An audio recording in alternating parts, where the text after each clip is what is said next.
नमस्कार दोस्तों, स्वागत है आपका आपके अपने YouTube channel exam Guru tips and tricks में। दोस्तों, रेलवे एग्जाम स्पेशल साइंस के लिए आज हम प्रैक्टिस सेट नंबर 21 करने वाले हैं। देखिए, एक नंबर से हमने शुरू किया था, आज हम 21 पे पहुंच गए हैं। धीरे धीरे ये सीरीज कंटिन्यू है अपने 100 वीडियो की तरफ, ठीक है। और आपसे मैं एक रिक्वेस्ट करना चाहूँगा, साइंस स्पेशल वीडियो चल रही है, आपने PDF भी लिया, साथ में ये वीडियोज़ भी देख रहे हो। संडे टू संडे हमने आपके लिए एक नई सीरीज शुरू कर दी है। तो आपसे मैं थोड़ी सी हेल्प चाहूँगा कि आप लोग जो भी लोग सोशल मीडिया यूज करते हो, फेसबुक, व्हाट्सअप, जो भी आपके तैयारी करने वाले दोस्त फ्रेंड्स हैं, उनके साथ वीडियोज को शेयर जरूर किया कीजिए, ठीक है। तो शेयर करते रहिए, इससे थोड़ा सा मुझे भी फ़ायदा होगा, थोड़ा सा आपको भी फ़ायदा होगा, जो आपके जो भी फ्रेंड्स होंगे जो देखेंगे उनको भी फ़ायदा होगा, ठीक है। तो आज से आप शेयर करना भी शुरू कर दीजिए, फेसबुक, व्हाट्सअप, जहाँ पर भी आप शेयर कर पाइए। एक लोग कम से कम एक जगह जरूर शेयर करें, ठीक है। दिल से अगर जो आपको यहाँ पे अच्छा लगता है वीडियो, थोड़ा भी आपको फ़ायदा होता है, तो आप शेयर जरूर करना, ठीक है। तो चलिए शुरू करते हैं। 21 नंबर वीडियो यानी कि 21 नंबर वीडियो है। और जिन लोगों ने अभी तक चैनल को सब्सक्राइब नहीं किया, आप लोग एक बार चेक कर लो, रेड कलर का नीचे बटन दिख रहा होगा, उसको क्लिक करके चैनल को सब्सक्राइब कर लो, साथ में बेल का आइकन क्लिक कर लेना, जिससे सारे वीडियोज़ के अपडेट एंड नोटिफिकेशन आपको टाइम टू टाइम मिलते रहें। और साथ में PDF के बारे में मैं फिर से बता देता हूँ, जिन लोगों को लेना होगा लिंक आपको डिस्क्रिप्शन में मिल जाएगा, वहाँ से जाके ले सकते हो। अभी मैंने डेमो वाले PDF भी अवेलेबल करा लिए, उसको भी आप डिस्क्रिप्शन से डाउनलोड कर सकते हो। उसके बाद आपको पसंद आता है तो आप जाके बाई करना, ठीक है। तो चलिए आज के सेशन को शुरू करते हैं। बहुत इंपॉर्टेंट सारे क्वेश्चन आज के होने वाले हैं। तो पहला क्वेश्चन आपके सामने स्क्रीन पर रहा, रक्त में पाई जाने वाली धातु होती है। तो रक्त में कौन सी धातु पाई जाती है? ध्यान रखना, रक्त में लोहा पाया जाता है, आयरन पाया जाता है, Fe पाया जाता है, ठीक है। तो यहाँ पे कौन सा सही हो जाएगा? ऑप्शन नंबर डी इसका हो जाएगा। रक्त में पाई जाने वाली धातु है लोहा। एक बात मैं आपसे बार बार बोलता हूं, लेकिन आपके समझ में नहीं आता। मैं 20 क्वेश्चंस लेके आता हूं, मैं ये बोलता हूं, आप लोग वीडियो को लाइक करते हो, चलो अच्छी बात है, लेकिन कमेंट करिए। कमेंट क्या करना है? कमेंट करना है। कमेंट में क्या करना है? 20 क्वेश्चन मैंने दिया, 20 में आपको कितने आते हैं? 10 आते हैं, 12 आते हैं, 15 आते हैं, 20 आते हैं? आप लोग कमेंट करके बताया करो। मैं एक एक कमेंट को पढ़ता हूँ, मुझे नाम याद रहते हैं, ठीक है, कौन कमेंट करता कौन नहीं कमेंट करता, इसलिए कमेंट बहुत जरूरी है आपके लिए, ठीक है। तो रक्त में पाई जाने वाली धातु कौन सी होती है? आयरन या लोहा होती है। ऑप्शन नंबर डी इसका राइट आंसर हो जाएगा, ठीक है। नेक्स्ट बात करें, मानव शरीर। देखो, मैंने बोला था आपको कि आपको PDF से काम नहीं चलेगा।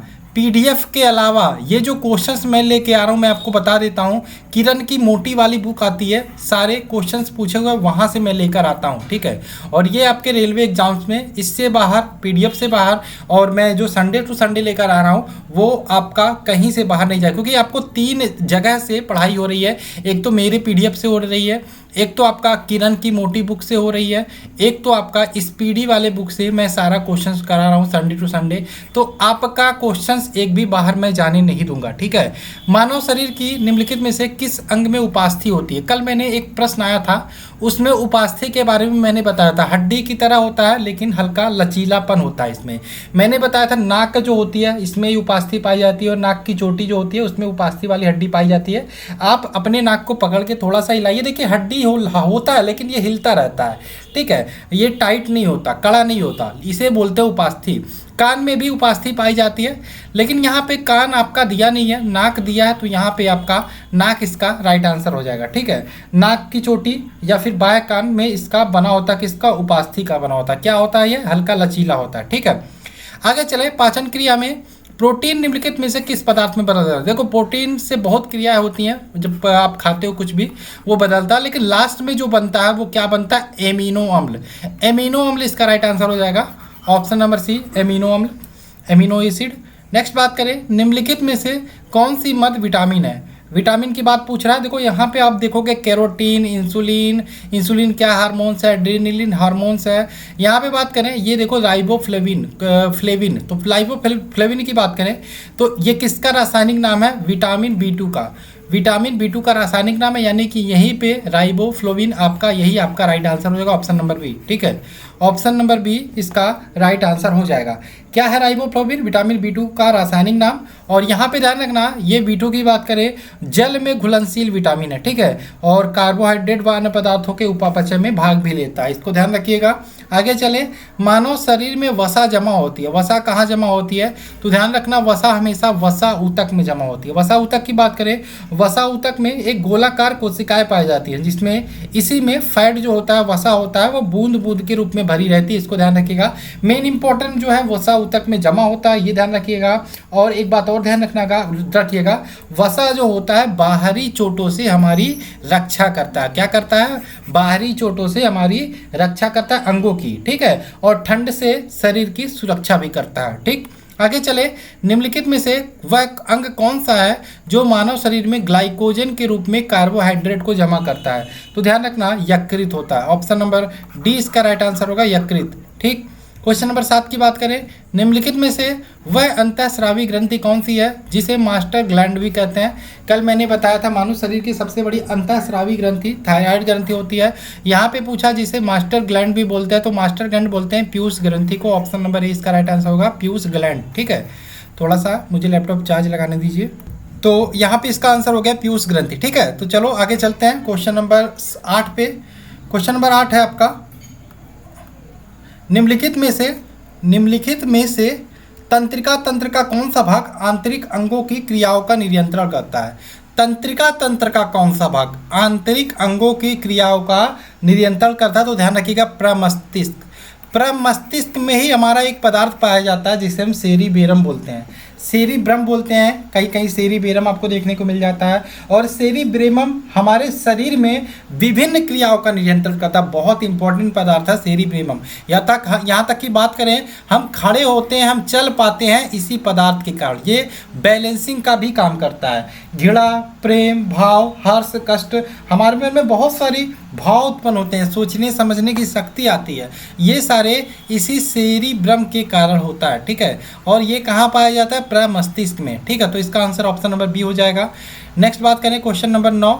जब मानव हृदय में बाह्य निलय का संकुचन होता है तो रक्त में निम्नलिखित में से किसकी तरफ? देखो, हृदय की बात करें, हृदय जिसको हम दिल बोलते हैं, दिल जिसको आप किसी को दे देते हो, उसकी कीमत नहीं समझते, आप कहते हो कि आपने मेरा दिल ले लिया। लेकिन यहाँ पे एक बात ध्यान रखना, मनुष्य कुछ भी करता है, सोता जागता उठता बैठता, लेकिन हृदय जो होता है हमेशा वर्क करता रहता है, हमेशा वर्क करता रहता है। आप कुछ इसी तरीके से बनाते हो ना दिल, कुछ इस तरीके से। मैं थोड़ा बड़ा बनाता हूँ क्योंकि यहाँ पे कुछ बातें कर लेते हैं। ठीक है, कुछ बातें कर लेते हैं इनके बारे में। आप लोग बहुत जागरूक नहीं होते हो, ये बहुत कीमती चीज़ है। ठीक है, मनुष्य के शरीर का बहुत कीमती चीज़ है, आप लोग अपना अपना बचा के रखिए। ठीक है, और ये जो होता है, ये जिस दिन बंद हो जाता है ना, ये मनुष्य दुनिया से चला जाता है। ठीक है, इसलिए इसको सेफ रखिए, जितना हो सके सुरक्षित रखिए। यहाँ पे बात कर रहे हैं कुछ इस तरीके से हम बनाते हैं, हम इसी तरीके से समझने की कोशिश करेंगे। तो यहाँ पे एक सेप्टम पाया जाता है, जो इसको दो भागों में, देखो कुछ सही से बना नहीं है, सेप्टम पाया जाता है जिससे हमारा हृदय दो भागों में बटा रहता है। एक क्वेश्चन पूछता है, आपका मनुष्य का जो हृदय होता है कितने कोष्ठी होता है? तो ध्यान रखिए, यहाँ पे 1 कोष्ठी, 2 कोष्ठी, 3 कोष्ठी, 4 कोष्ठी होता है। हृदय से रिलेटेड अगर जो ये फंक्शन पूरा समझ जाते हैं तो लगभग आपके 20 से 25 प्रश्न आपके क्वेश्चन पे बनेंगे। ठीक है, अब ये जो भी बच्चा ये वाला क्वेश्चन करेगा, जिसने इस हृदय को अच्छे से गहराई से पढ़ा होगा कि कैसे कैसे कार्य होता है, कैसे अशुद्ध रक्त आता है, कैसे शुद्ध रक्त होता है, वही कर पाएगा। थोड़ा सा समझने की कोशिश करिएगा, 2 से 3 मिनट में ले लूँगा यहाँ पे आपका। ठीक है, अब मैंने बताया मनुष्य का हृदय 4 कोष्ठी होता है, इसको आप ध्यान रखिएगा, 1 2 3 4, इसको चैम्बर्स भी बोलते हैं। ठीक है, अब यहाँ पे बात करें, इधर वाला देखो, ये दाया भाग हो गया और ये बाया भाग हो गया। थोड़ा जल्दी जल्दी मैं करता हूँ, ये दाया भाग हो गया, बाया हो गया।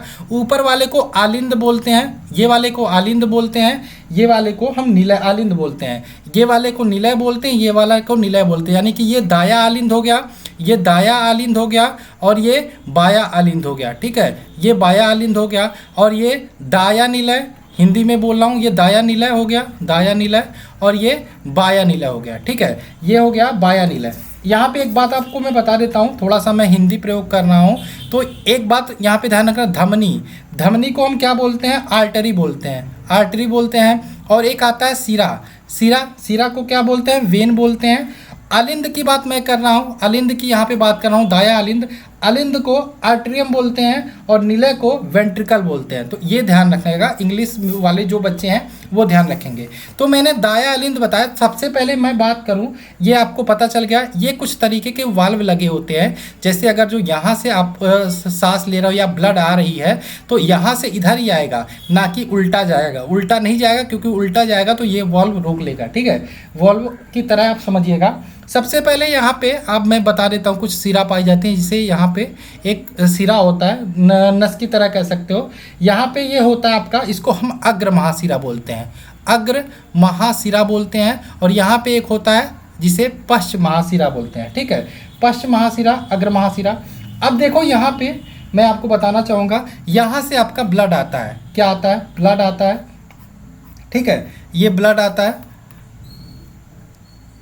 ठीक है। तो सबसे पहले ब्लड अगर जो यहाँ से इंटर करेगा तो ध्यान रखिएगा थोड़ा सा, ब्लड इंटर करेगा वो दाया अलिंद में करेगा, दाया अलिंद में करेगा। यहाँ पे आ गया ब्लड, अब यहाँ से कहाँ आएगा? यहाँ से नीचे आएगा दाएं नीले में, दाएं नीले में आपका ब्लड आ गया, ठीक है। अब दाएं नीले में ब्लड आ गया, अब यहाँ से एक सिरा लगा होता है, यहाँ से सिरा लगा होता है। ये सिरा कहाँ लगा होता है? दाएं नीले। दाएं नीले से ये दाया नीले जब सिकुड़ता है तो यहाँ से ब्लड जाती है, और ये ब्लड कहाँ जाती है? यहाँ पे आपका फेफड़ा होता है, ठीक है। फेफड़े में क्यों जाती है? क्योंकि फेफड़े में आपका ऑक्सीजन मिश्रित होता है। अभी तक आपका ब्लड क्या अशुद्ध है। आप एक चीज़ पढ़ते होंगे कि हमारा जो शरीर होता है, हृदय होता है, उसमें अशुद्ध रक्त का स्राव कौन करता है? अशुद्ध रक्त किसमें से बहता है? अशुद्ध रक्त सिरा से बहता है, और शुद्ध रक्त आपका धमनी से बहता है, ठीक है। शुद्ध रक्त की बात करें, आपका धमनी से बहता है। लंबा टॉपिक है, जब मैं अच्छे से इसको पढ़ाऊंगा तभी समझा पाऊंगा, ठीक है। वैसे मैं थोड़ा सा बता देता हूँ, धमनी से अशुद्ध रक्त बहता है, ठीक है। अब यहाँ से आपका दाएं नीले से यहाँ पे ब्लड आया, ब्लड हृदय में क्यों, यहाँ पे बात करें ब्लड यहाँ फेफड़े में क्यों आता है? क्योंकि फेफड़े में ब्लड में ऑक्सीजन मिलता है, और ये जो नली है इसको हम क्या बोलते हैं? पल्मोनरी धमनी बोलते हैं। अब इस पल्मोनरी धमनी में अभी मैंने बताया धमनी में शुद्ध रक्त बहता है, लेकिन अपवाद के तौर पर ध्यान रखिएगा, ये जो पल्मोनरी धमनी है, इसको मैंने बताया इसमें आपका अशुद्ध रक्त आता है, और अशुद्ध रक्त फेफड़े में जाता है। फेफड़े में रक्त शुद्ध होता है, फिर रक्त शुद्ध होने के बाद आपका कहाँ आता है? आपका बाया अलिंद में रक्त आता है, यानी कि चैम्बर नंबर 3 में आता है, ठीक है। अब चैम्बर नंबर 3 में आया, और यहाँ पे इसको क्या बोलते हैं? इसको हम पल्मोनरी सिरा बोलते हैं, पल्मोनरी सिरा। अब आप सोचेंगे सर आपने बोला सिरा में अशुद्ध रक्त बहता है, लेकिन आपने इस सिरा में जो बोला इसमें शुद्ध रक्त बहा रहा है फेफड़े से होके, इसमें ऑक्सीजन युक्त रक्त बहा रहा है। तो यहाँ पे ध्यान रखना, अपवाद में 2 पाए जाते हैं। पल्मोनरी धमनी अशुद्ध रक्त को बहाती है, और पल्मोनरी सिरा होता है वो शुद्ध रक्त को। ये दोनों अपवाद की कैटेगरी में आते हैं। वैसे अगर जो क्वेश्चन आता है सिंपल, तो अशुद्ध रक्त सिरा में बहता है, शुद्ध रक्त धमनी में बहता है, ठीक है। अब यहाँ पे देखो ऑक्सीजन युक्त ब्लड इसमें आ गया चैम्बर नंबर 3 में, यानी कि बाया अलिंद में, ठीक है। अब बाया अलिंद से यहाँ पे फिर नीचे आ जाएगा दाया नीलय में। अब क्वेश्चन आपसे पूछ रहा है, जब मानव हृदय बाया नीलय का संकुचन होता है, बाया नीलय का, बाया नीला यही है ना, जब इसका संकुचन यानी कि जब सिकुड़ेगा तो रक्त किसकी तरफ जाता है? देखो ये लास्ट चैम्बर है, यहाँ से सिकुड़ेगा तो यहाँ से सीधा एक पाइप लगा होता है, एक नली लगा होता है, जिससे रक्त कहाँ जाता है? महाधमनी में जाता है, और महाधमनी जहाँ भी जरूरत होती है ऑक्सीजन युक्त रक्त की, वहाँ पे ट्रांसफर कर देता है। ये टोटल हृदय की कार्यविधि है। अब हृदय की बात करें, इसको एक सुरक्षा आवरण भी यहाँ लगा होता है, ध्यान रखना बहुत इंपॉर्टेंट है। यहाँ पे हृदय के चारों तरफ सुरक्षा आवरण भी लगा होता है, जिससे इसको बचाए रखता है, बहुत नाजुक होता है, ठीक है। आप भी अपने दिल को सुरक्षित रखिए। यहाँ पे इस सुरक्षा आवरण को हम क्या बोलते हैं? तो ध्यान रखिए, इसको प्रोटेक्टेड लेयर बोलते हैं, ठीक है। इस प्रोटेक्टेड लेयर को हिंदी में हृदय आवरण बोलते हैं। क्या बोलते हैं? हृदय आवरण। अंग्रेजी में बात करें तो पेरिकार्डियम, पेरिकार्डियम बोलते हैं, ठीक है। तो आशा है आपको थोड़ा बहुत समझ में आया होगा। आगे हम इसको अच्छे से एक्सप्लेन करेंगे। पूरा एक बात करें, ये 5 मिनट में समझने वाली बात नहीं होती, 5 मिनट में समझने वाली बात नहीं होती, लंबा है थोड़ा सा। फिर कभी हम देखेंगे थोड़ा बहुत समझ में आया हो, 2-4 क्वेश्चन आपके समझ में आया हो, तो उससे मैं जानूंगा कि बहुत आपने सीख लिया, ठीक है। तो चलो इसका आंसर क्या होगा? इसका आंसर आशा है आपने जान लिया होगा। तो क्या होगा? महाधमनी, ठीक है, ऑप्शन नंबर सी। आगे चले, निम्नलिखित में से कौन सी शर्करा तत्काल ऊर्जा प्रदान करती है? तो तत्काल ऊर्जा प्रदान करने वाली शर्करा होती है ग्लूकोज। ग्लूकोज की बात करें, 1 ग्राम ग्लूकोज का ऑक्सीकरण करोगे तो 4.2 किलो कैलोरी ऊर्जा उत्पन्न होती है। क्वेश्चन नंबर 11 की बात करें, माफ कीजिएगा वीडियो थोड़ा लंबा बन गया। कोई दिक्कत नहीं होना चाहिए। वैसे आपने बहुत सारी चीज़ें सीख ली। निम्नलिखित में से कौन सी संधि जोड़ या कोर संधि? अच्छा, हृदय के बारे में इतने मतलब विस्तार से लंबा टॉपिक है वो, इसलिए थोड़ा सा टाइम लग गया। और वो 5 मिनट 6 मिनट में जो मैंने समझा दिया ना, वो 5 मिनट 6 मिनट का टॉपिक नहीं, आधे घंटे लग जाते हैं। ठीक है, निम्नलिखित में से कौन सी संधि जोड़ या कोर संधि है? तो ध्यान रखिएगा, कोहनी की संधि है वो जोड़ या कोर संधि है। ठीक है, कोहनी की संधि। नेक्स्ट बात करें, नेक्स्ट क्वेश्चन 12 नंबर, पित्त जमा कहाँ होता है? ध्यान रखिए, पित्त हमेशा पित्ताशय में जमा होता है। पित्त की बात करें, पित्त हल्के पीले रंग का पदार्थ होता है, क्षारीय होता है, इसका जो पीएच वैल्यू होता है 7.7 होता है। ठीक है, पित्त कहाँ जमा होता है? पित्ताशय में जमा होता है। ठीक है, पित्त की बात करें, पित्त कहाँ से निकलता है? तो ध्यान रखिएगा, यकृत से पित्त निकलता है। पित्त स्रावित कहाँ से होता है? यकृत से। और जमा कहाँ होता है? पित्ताशय से। क्वेश्चन नंबर 13 की बात करें, मानव हृदय बंद होता है। देखो मैंने बताया कि मानव हृदय बंद होता है हृदय आवरण से। ठीक है, यहाँ पे पेरिकार्डियम भी मैंने आपको बताया था, सुरक्षा प्रदान करता है, तो हृदय आवरण इसका राइट आंसर हो जाएगा। ठीक है, पेरिकार्डियम। नेक्स्ट क्वेश्चन आपका, ट्रिप्सिन का कार्य क्या होता है? ट्रिप्सिन का कार्य क्या होता है? यहाँ पे ध्यान रखिएगा, बहुत सारे, देखो हृदय आज बहुत इंपॉर्टेंट टॉपिक है और इसको अच्छे से पढ़ लो एक बार, फिर वहाँ से 15-20 क्वेश्चन मैंने बोला ना, और क्वेश्चन आपके बन जाते हैं। 15-20 तो कम है, ये चैम्बर से 4 क्वेश्चन, ये तो कई एग्जामों में पूछा गया है। ठीक है, और ये यहाँ पे एक चीज़ ध्यान रखिएगा, शरीर से हृदय में रक्त ले जाने वाली जो रक्तवाहिनियाँ होती हैं उनको सिरा बोलते हैं, और हृदय से शरीर में रक्त ले जाने वाली जो वाहिनियाँ होती हैं उनको धमनी बोलते हैं। अपवाद मैंने 2 चीज़ें बताई, पल्मोनरी धमनी और पल्मोनरी सिरा। ठीक है, यहाँ पे ट्रिप्सिन का कार्य क्या होता है? प्रोटीन को भंग करना। ऑप्शन नंबर सी इसका राइट आंसर होगा। ठीक है, आगे चलें, सूखने वाले तेलों में निम्नलिखित में से किसकी मात्रा अधिक होती है? तो ध्यान रखिएगा, किसकी मात्रा अधिक होती है? संतृप्त वसा अम्ल, सॉरी असंतृप्त वसा अम्ल, असंतृप्त वसा अम्ल की मात्रा अधिक होती है। क्वेश्चन नंबर 16 की बात करें, निम्नलिखित में से वह वाहिका या नली कौन सी है जो सिरा रुधिर को ऑक्सीजन के लिए फेफड़े तक ले जाती है? देखो हृदय से रिलेटेड 3 क्वेश्चन मैंने यहाँ पे दे दिए, तो इसका आंसर होगा फुफ्फुस धमनियाँ। देखो फुफ्फुस धमनियाँ, और यहाँ पे देखो पल्मोनरी धमनी मैंने बोला, इसको ही हिंदी में फुफ्फुस धमनी बोलते हैं, तो इसका आंसर पल्मोनरी धमनी या फुफ्फुस आपका ध्यान हो जाएगा। ठीक है, फुफ्फुस धमनी, पल्मोनरी को फुफ्फुस आप बोलते हैं, ध्यान रखिएगा। हिंदी वाले बच्चे कंफ्यूज मत होना, अंग्रेजी वाले बच्चे कंफ्यूज मत होना। जब किसी बच्चे का जन्म होता है तो उसके रुधिर में परिसंचरण में क्या होता है? पहली बार क्या होता है? तो क्या होता है यहाँ पे ध्यान रखिएगा, रुधिर पहली बार अपशिष्ट को ले जाता है। ऑप्शन नंबर यहाँ पे डी राइट आंसर होगा, रुधिर पहली बार अपशिष्ट पदार्थ को ले जाता है। आगे चले, वृक्क की कार्यात्मक या प्रक्रियात्मक यूनिट है, तो क्या है? नेफ्रॉन या वृक्काणु? वृक्काणु या नेफ्रॉन, ऑप्शन नंबर सी इसका राइट आंसर होगा। ठीक है, आगे चलें, वीडियो थोड़ा लंबा हो गया इसलिए मैं जल्दी जल्दी खींच रहा हूँ। मूत्र बनता है, मूत्र कहाँ बनता है? मूत्र वाहिनियों में बनता है, मूत्र वाहिनी इसका राइट आंसर होगा, ऑप्शन नंबर सी। मूत्र की बात करें, यूरोक्रोम याद रखिएगा, यूरोक्रोम के कारण आपका मूत्र का रंग पीला होता है। ठीक है, ध्यान रखिएगा। आगे बात करें, नेक्स्ट, हमारे शरीर में किन कोशिकाओं में सबसे कम पुनर्योजित शक्ति होती है? पुनर्योजित शक्ति किसकी सबसे कम होती है? तो मस्तिष्क की होती है। किसकी होती है? मस्तिष्क की पुनर्योजित शक्ति सबसे कम होती है। ठीक है, आशा है आपको ये सारे क्वेश्चंस आपको समझ में आए होंगे। मस्तिष्क की कोशिकाओं की यहाँ पे इसका राइट आंसर होगा। तो वीडियो को लाइक कर दीजिए, जैसे कि मैंने स्टार्टिंग में बोला था, आप लोग शेयर नहीं करते, और इतना अच्छा कंटेंट मैं लेकर आता रहता हूँ, तो थोड़ा सा कोशिश करिएगा शेयर करने की। चलिए मिलते हैं नेक्स्ट वीडियो में। जय हिंद दोस्तों, जय भारत।